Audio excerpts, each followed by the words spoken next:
안녕하십니까. 은평성모병원 방사선사 이종민입니다.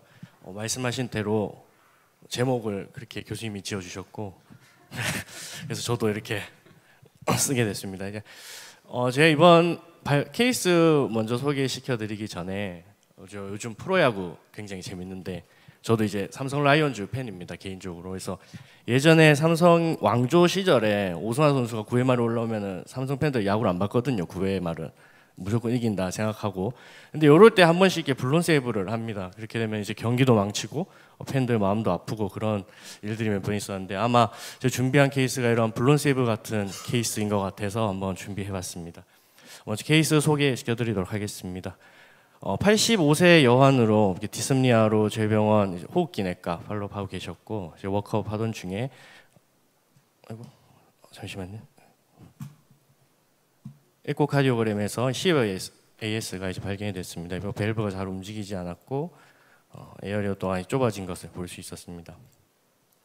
수치상으로 CVAS였고 또 환자의 나이도 많았기 때문에 저희 다학제 컨퍼런스를 통해서 합의를 하기로 결정이 됐었고요.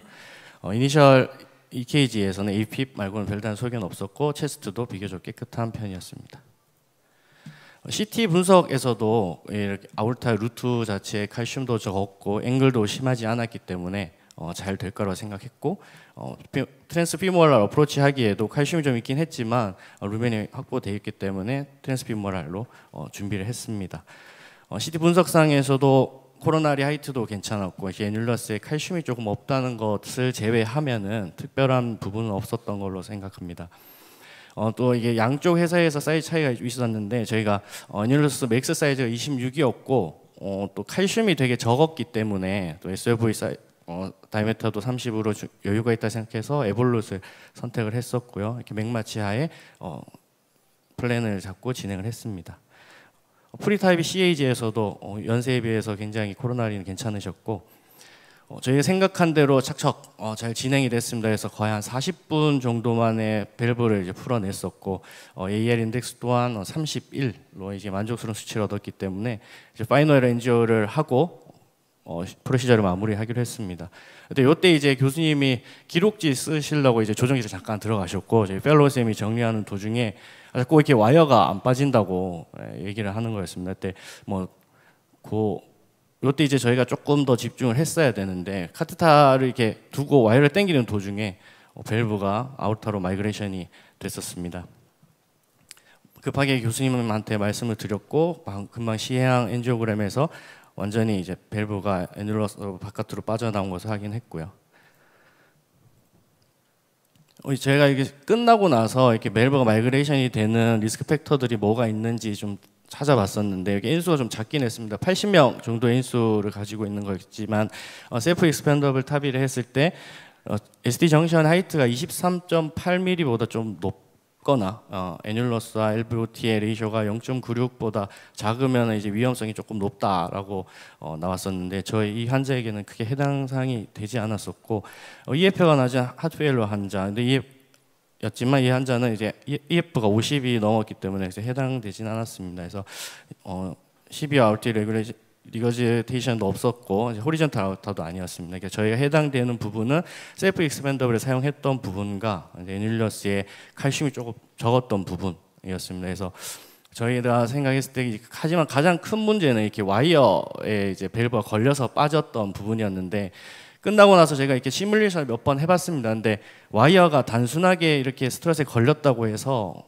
걸리거나 이렇게 밸브를 빼낼 만큼의 힘이 받지 않았었고 이게 몇 번 이렇게 해본 결과 한쪽 스트러스를 통해 들어간 와이어가 다른 스트러스를 통해서 다시 들어갔을 때 밸브가 이렇게 낚싯대처럼 탁 당겨질 수 있는 정도의 힘을 얻은 걸 확인을 했고 여기 굉장히 저희 펠로쌤이 어려운 걸 해냈고 굉장히 불운한 그런 케이스였던 것 같습니다.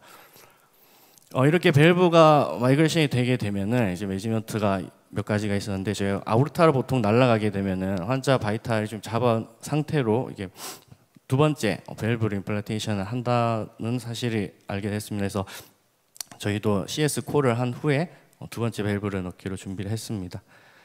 이렇게 밸브가 날아가고 이제 교수님이 오셔가지고 이제 카테타를 깊게 이제 거의 앞에까지 넣은 다음에 이제 살살 달래고 있었습니다. 그때 와이어가 빠지면서 밸브가 살짝 돌면서 조금 더 위로 튀어 올랐습니다. 그래서 이쪽에서 둥둥 떠다니는 거 보고 굉장히 무서웠고요.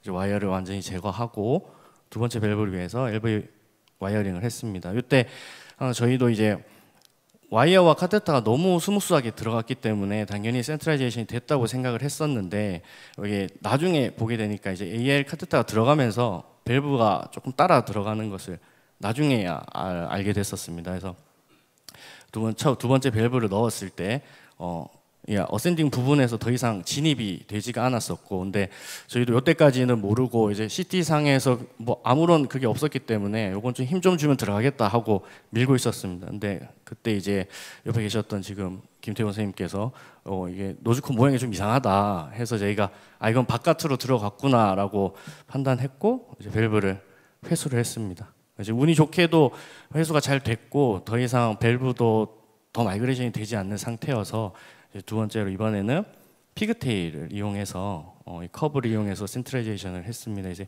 영상에는 저희도 급한 마음에 저장을 하지 못했지만 살짝 빼서 이제 밸브 안에서 피그테일을 돌리면서 센트라이제이션을 완전히 확인을 했고 두 번째 밸브를 이렇게 들어갔는데 이때 저희가 두 번째 밸브가 첫 번째 밸브를 자연스럽게 이렇게 밀면서 들어갔었습니다. 그래서 보통은 이렇게 스네어로 잡고 많이 하셨던데 저희는 이제 자연스럽게 위치가 조정이 됐기 때문에 여기서 풀기로 결정을 했고요.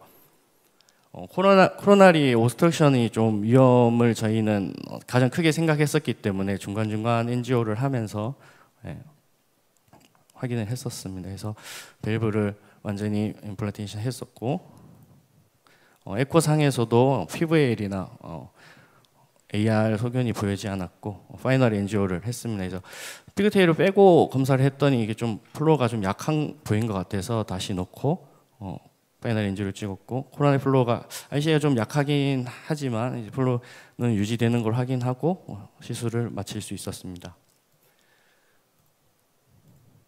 다음날 시행한 에코상에서도 밸브 위치도 괜찮은 걸 확인했고 PVL이나 AR이 없었기 때문에 잘 위치하고 있다라고 생각을 했고 코로나 플로우가 조금 걱정이었는데 계속 카디악 마크도 팔로우를 했을 때 수치가 떨어진 거 확인했고 에코상에서도 올모션이 없었기 때문에 환자 잘 회복하고 퇴원해서 이제 외래를 잘 다니고 계십니다. 어제 케이스를 준비하면서 생각했던 게 이게 이제 2루타 치고 세레머니 하다 이제 주루사 당한 그런 장면인데요. 보네드 플레이라고 많이 하는데 저희도 이게 너무 저희가 생각한 대로 착착 진행됐다 보니까 마지막에 좀 집중력을 잃어가지고 이렇게 보네드 플레이를 좀 했던 것 같습니다. 그래서 요기베라 선수가 얘기했던 것처럼 끝날 때까지 끝난 게 아니다라는 생각을 다시 한번 했고 플래닝상 완벽한 탑인이 있어도 저희가 실제로 프로시저를 하면서 잘 될 수도 모든 게 잘 되는 탑은 없다는 걸 다시 한번 느꼈습니다. 그래서 저희 팀도 좀 더 집중력을 갖고 안전을 위의하면서 할 수 있는 계기가 됐던 것 같습니다. 부족한 발표들을 주셔서 감사합니다. 이종희 선생님 좋은 케이스 소개해 주셔서 감사합니다. 제가 하나 질문 여쭤 건데 그 픽테일 뺄 때 와이어는 어떤 와이어를 쓰시는지? 저희 원래는 테르모 스팁 와이어 써서 제거하고 있어요. 그러면 저 이후에 그 코로나리 억세스는 어떨 거라고 예상이 혹시 되세요? 위치를 사실 뭐 판단은 이제 교수님이 하시는 거지만 사실 조금 알고 싶지 않은 부분도 있기도 하고 그래도 뭐 SOV가 컸기 때문에 괜찮지 않았을까라고 생각이 들고 있습니다. 리액세스는 불가능하지 않을까요? 여기 비슷한 케이스가 예전에 한양대 김범관 선생님이 발표를 하시는데 똑같은 얘기로 센트럴로 와이어가 들어가지 않아서 와이어를 이렇게 셀 사이로 들어간 거를 그러니까 다시 세컨 밸브를 넣다가 기존의 밸브가 완전히 찌그러졌던 케이스를 김범관 선생님이 발표하셨는데 그래도 다행히 연평 성모에서는 그거를 좀 빨리 캐치하고 다시 이렇게 성공적으로 세컨 밸브를 넣으신 것 같습니다. 그 케이스 저번에 한번 봤어가지고 저희도 그래서 이렇게 학회에서 경험을 나누는 게 굉장히 중요하다고 생각합니다. 저도 질문 하나 있는데 아까 메인 그 LED 메인 보니까 플로가 좀 느려져서 나중에 그 확인 한번 프록시말 쪽에 메인 쪽에 한번 보셔야 될 것 같고요. 그거는 이제 확인하시면 되고 만약에 그 퍼스트 디바이스가 안 내려갔으면 어떻게 하는 게 가장 좋은 방법인지. 안 따라 내려갔을 때. 네네. 그때는 저희도 나중에 한번 찾아봤었는데 그 스네어 사용해가지고 이렇게 밀어 넣어서 고정을 시키고 하는 걸로 알고 있습니다.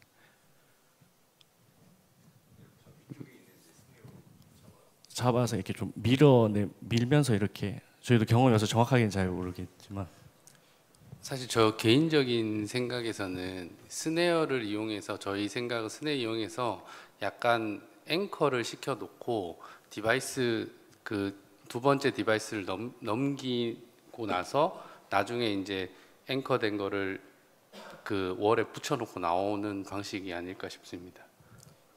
저희 병원에서도 이런 경우가 좀 많이 있었거든요. 보통 그 밸브 마이그레이션은 보통 한 1% 정도 발생을 하는데 저희 병원 케이스 많다 보니까 특히 이쪽 케이스에서 많이 그랬었는데요. 대부분 이제 지금 위에 첫 번째 퍼스트 밸브를 위로를 좀 잡아서 스네어로 잡아가지고 위로 올리는 이유는 이 밑에 이제 메쉬가 코로나리 아트리를 막을 수가 있거든요. 너무 아래쪽으로 내려가면. 그래서 그걸 서로 간섭을 막기 위해서, 그리고 또 두 개가 겹쳐져 있으면 조금 더 이 밸브가 두 번째 세컨 밸브가 기능을 제대로 할 수도 없고, 그래서 조금 더 두 개를 마이그레이션 시키기 위해서 위로 좀 잡아 당기는 그런 목적이 있다고 알고 있고요. 그리고 아까 보니까 이 잡아 당길 때도 이렇게 왼쪽에 있는